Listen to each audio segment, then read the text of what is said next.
been added. Let's see if we can bring them up now. Can Merrill, you now? I got you now, Merrill. Okay, I've got you. I had you all along. Oh, it's on my end. Okay. Okay, Merrill. Yes. Your take on all the activity on what you've seen so far with Howie and the Eagles. I like it. I think he's added some very, very good pieces. There are guys who I don't know that much about. I mean, I don't know that much about Huff. I know that he had a productive last year as a part-time player with the Jets. Eagles seem enthusiastic about him. I love Saquon Barkley. How can you not? He gives them a 3-down back. He will add a leadership facet to this team. There are a lot of good parts of this. And I think Kenny Pickett is a fine young guy to come in here, added to the quarterback room. I think he can come in when he has to and win a game. I think he's got a bright future in the National Football League. And I think that he'll get along very well with Jalen and, for that matter, with Tanner McKee. How about this too, Merrill?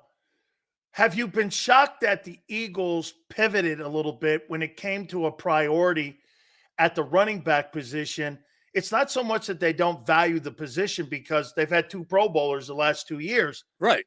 Financially, though, this has been more of a commitment than what they've had probably since Shady was in the building. And so have you been shocked they pivoted, at least showing that there's more of a financial commitment to this? No, I think that they view every year separately and evaluate what they feel will help the team. People say the Eagles never take linebackers, but they have invested in 3rd-round linebackers in the past, and who knows, they could go even higher this year. You never know. I'll tell you my 2 favorite moves. My 2 favorite moves are Josh Sweat restructuring and Landon Dickerson, and here's why. Anytime that you draft guys that have been productive for you and are working on 3rd and 2nd deals for your team, that's called player development, Merrill. That's reinvesting in what your investments were initially. Going out sometimes and getting mercenaries and free agents, that's not always the case. But when you're able to make moves like that, to me, those are my favorite moves. Your takes on those moves, restructuring Sweat and the great deal for Landon Dickerson. And I would still like to see them hang on to Hassan Reddick. I still like to see them work something out with Hassan, who is a leader and a great player. But you agree, Merrill? Yeah. That why would the Eagles offer anything to him? That would be this. Why am I going to negotiate versus myself when they've given him permission out in the open market to find another dance partner? I mean, he's still under contract. I'm not saying they don't want the player, Merrill, but the Eagles shouldn't offer him a contract and they shouldn't offer him a number because you're negotiating against yourself. I don't really believe that there's that giant of a market at $25 million for him. And I think he's going to have to come down in that number if he wants to remain in Philly. Do you agree? I don't know. I mean, there are a lot of people who know a lot more about the financial maneuverings than I do. I follow it, but in terms of what Howie should do in the next move, Howie's pretty good at that. Do you remember last year when they actually for a couple of days released Fletcher Cox and gave him permission to check the market? And then a few days after that, he was back. So Howie's pretty sharp. He really is. He knows what he's doing in this player procurement world, and he knows how to play the salary cap well. Expand a little more if you can on the Kenny Pickett move, getting a guy like that. And by the way, I'm not suggesting in any way whatsoever that he's coming in and battling for a job or what have you. No. Same thing with Justin Fields in Pittsburgh. Well, see, I do not believe that at all. But Merrill, it doesn't send a giant smoke signal. But again, to me, you make a move there. I mean, and maybe you wanted a veteran quarterback like Gary Cobb said. How did you take that, them bringing in a guy like that who was a first-round pick just a few years ago, who Howie, he went and scouted the guy personally when Pitt played North Carolina in Pittsburgh. How do you look at all that? I think he's a quality quarterback. I think he's somebody who could come in and play well when he has to. I don't think he's hurting them as far as their overall cap is concerned. He's a bright guy. He's a very likable guy. I met him today down at the NovaCare Center. Really good guy. Thrilled to be here because even though he went to Pitt and grew up in New Jersey, where he could have been a Giants fan, he was an Eagles fan all his life because his dad had spent a lot of time in Philadelphia. And somebody said, people are always saying, I'm Eagles fans. And one of the writers said to him, maybe not so much as a test, but said to him, oh, who were your favorite Eagles? And if somebody were just throwing that out there, but he rattled it off real fast. Oh, I love Dawkins. I love Donovan. I love Trott. He spoke like an Eagles fan. He's really happy to be back in this area. And I think he comes in, he said he met with Tanner McKee and with Jalen Hurts. He spent some time with these guys, and he said it was really great to be with these guys. We had a good feeling for each other. I think he's going to be a very good fit for this team. I really do. I'm going to ask you a question here, and I want you to tell us some secrets here. Okay. Who's the biggest trash talker in Philadelphia Eagles history? Was it Jerome? Jerome was right up there, but I'll give you another one if you're going to go back a little ways, and that was Andre Waters. Oh. Yeah, I love you, Andre. Before they played Houston, they played the Houston Oilers at that time, and it was known as the House of Pain. And Andre went around the locker room shouting, "They'll bring the house, we'll bring the pain." Andre was right up there with the best. Absolutely. So I lead you there because I think Big Play Slay might be the biggest on this team. Wait a minute. That leads me to Gardner Johnson. I mean, well, yeah. I mean, I don't hear that much, but from what I have heard, he's pretty mouthy too. Yeah, well, so what's your take on Gardner Johnson coming back to the Eagles? I mean, I got to say it, Merrill. Both parties, just like the Bobby Wagner deal up in Seattle, there was a really bad taste on the way out the door when he went to L.A., and all of a sudden they buried the hatchet. He went back to Seattle, and all was forgiven. And it's business, isn't it? Sometimes feelings get hurt in the process here. Are you good with him coming back? Yeah, I am. He came back with a smile on his face and said that, I'm back, and, let's see what we can do together. And, I think he'll be fine. I think, what he is? He's a great instinctive player. He knows where the ball is coming. He's a ball hawk, and this team needs a ball hawk. Couple last questions for you. In the draft, I'm not going to ask you about any players that are going to be eligible for the draft coming up in April, but I will ask you this. With what you've seen so far, are we starting to get a direction? To me, I think it's going to be an edge rusher to replace Brandon. Because they have to address that, because they have to set the edge better than what they did a year ago. So unless something changes, where a trade, like you said, or something, because I don't believe Howie's done yet either, is that kind of the direction you see, where they're going to look at defensive line, defensive end, not tackle? Well, they could look at tackle too, but that's, you never know. But I'm going to give you one. Well, they haven't used a first-round pick for this position since 2002, when a guy like Lito came in, Lito Shepherd. Would not surprise me, and I'm basing some of this on the depth of this position in the draft, to see them go corner. Do you know they haven't drafted a linebacker since Robinson in 79 in the first round? I do. Yes. Not the first round, right. You're right. I mean, why do you think the Devin White sign, here's my issue with it, okay? It's the 5th pick in the draft. He's on a prove-it deal. His last 5 years, it's been, I don't know, a little bit spotty. Warren Sapp didn't speak highly of him, but then again, it's coming from Sapp, so you take that for a grain of salt. I mean, sometimes new directions, new places. Is that what we're looking at here, Merrill, where a new welcome mat and a new zip code might be the best thing for both?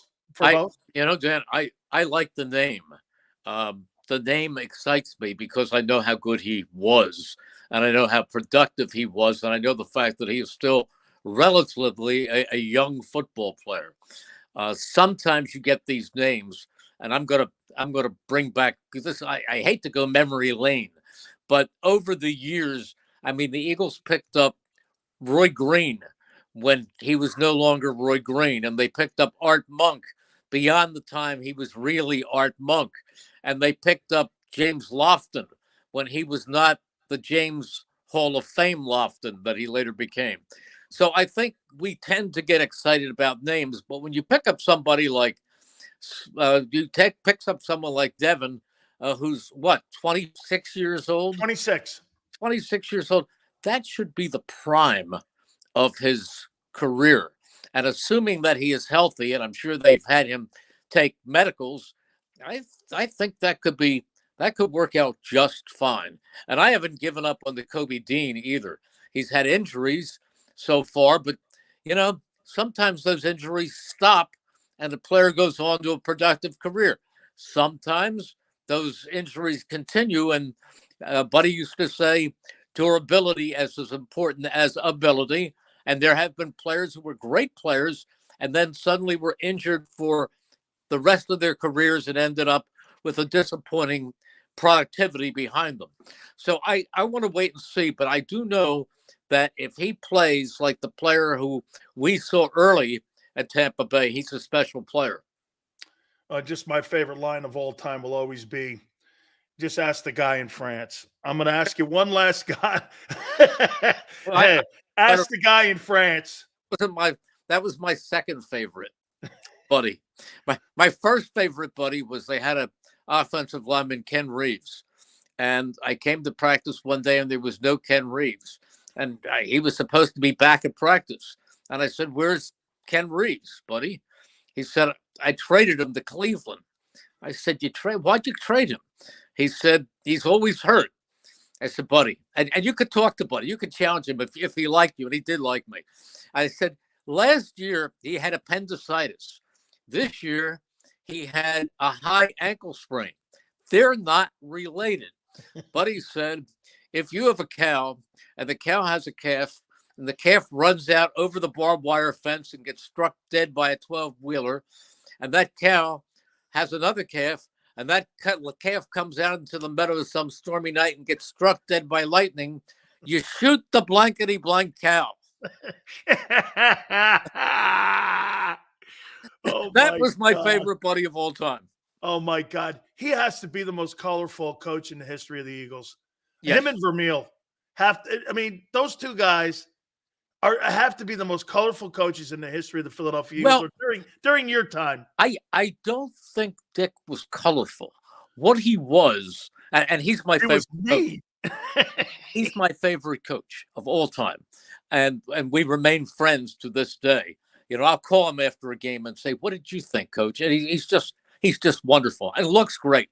But what Dick was, you get a dictionary, Dan, and go to the C's and look up look at the word charismatic. And there's a great big picture of Dick Vermeil. He's charismatic. He takes over the room. He gets every pair of eyes focused. You could hear a pin drop. He is one of the greatest communicators I have ever been around. Now, Buddy was a hoot. He was colorful. He was very, very colorful. But Dick Vermeil, charismatic. That's the word for Dick Vermeil. I got to let me give you, can I give you a quick Dick Vermeil story about the Rose Bowl? Sure. So Randy Cross played for him in that Rose Bowl that beat Ohio State before he went to the 49ers, and Dick came to the Eagles. And they're getting ready, and there were two-a-days during the Rose Bowl, and I think the guy Harmon, the actor kid, and the father won the Heisman. I think they all went to Dick Vermeil and said, "Coach, we can't." No, it was John Shira was the quarterback. John Shira, that's right. John Shira was the quarterback. And they all went to him. And Randy told me, we went, "Coach, two-a-days during the Rose Bowl, everyone else is having," he goes, and Dick Vermeil, he goes like this. I don't care what you guys. He goes, he told those guys, we're having two-a-days, and I don't care. And then I heard the story when he got to Philly, he did the same stuff. He ran those guys into the turf at the vet in the way he practiced. Because there wasn't enough time for 3-a-days. he reenacted the Baton Death March. Dude, I heard he was just maybe the most brutal coach when it came to practice. But and you know what? Today we have practices. Dick comes out to practice once or twice a summer and walks away shaking his head. There's very little hitting. You know that they're regulated by the player agreements as to how often they can wear pads, and after every 3 days there's a day off. This makes Dick physically ill. But the fact of the matter is, it's a different NFL. You come to camp and your number is 90. Dick used to come to camp with 120 players. Wow. And every team did 100, and they could come in with 120. That's 30 more bodies. You had camp bodies. 130, 120 players would come to camp. That's great. Final question for you, Merrill. With all the moves and all the new faces, like and even the coordinator changes, do you concern yourself about cohesiveness and continuity and how important this offseason is going to be, that they have to make it a priority here, Merrill? Because to me, OTAs, the mini camps, and even Keith Byers, who was on with me the other day, to play winning formula football, everyone's got to be on the same page, and the offseason is where that happens. You think they really look at this as a major priority with all these new faces? Oh, I think they have to. Not just because of the new faces, but because of the way that last season ingloriously ended with 6 losses in the last 7 games. That was absolutely horrible. You don't want anything near that. You want the team that was 10-1, not the team that fell down the laundry chute at the end and went embarrassingly down against the Giants in game 17, and then terrible performance against the Bucs. So you don't want any remnants of that whatsoever. So yes, the offseason is pretty darn important for probably 31 teams. You know, there's pressure on 31 teams right now to improve, to get better. And the pressure is certainly here, but I'm very encouraged. I haven't met Kellen Moore yet, but I can't wait to meet him because I have admired him from afar since he began. Well, I liked him as a quarterback at Boise State, but I've admired what he did with Dak Prescott. I think had there not been an injury, he would have done more with Justin Herbert. But I can't wait to meet him because I think the Kellen Moore Jalen Hurts combination is going to produce wonderful things. You know, I'll leave you with this. In the offseason, like you said, it's time to get better, and it's a priority to improve your game. Have you improved your golf game here in this offseason here? Are you hitting them straight? And how's the scoring going? Well, I haven't played enough because it's a little nippy. Today it's like 48. If it's I'm going to get my 50 rounds in before training camp. I'm going to get a lot of rounds in. I did play one day last week. It was 73. Outside, it was beautiful. My score was quite a bit higher than the temperature.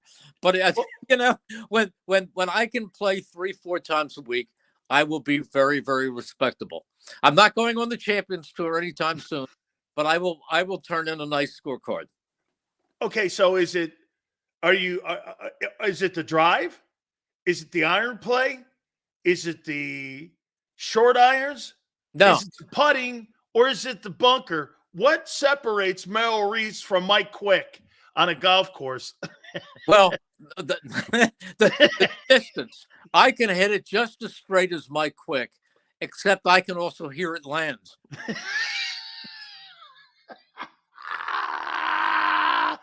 I'm getting Mike on in a couple days, man. He's on vacation right now. He's always on vacation. Merrill, thank you so much, my friend. I appreciate you coming aboard. Thank you again, man. I really love talking with you. Take care.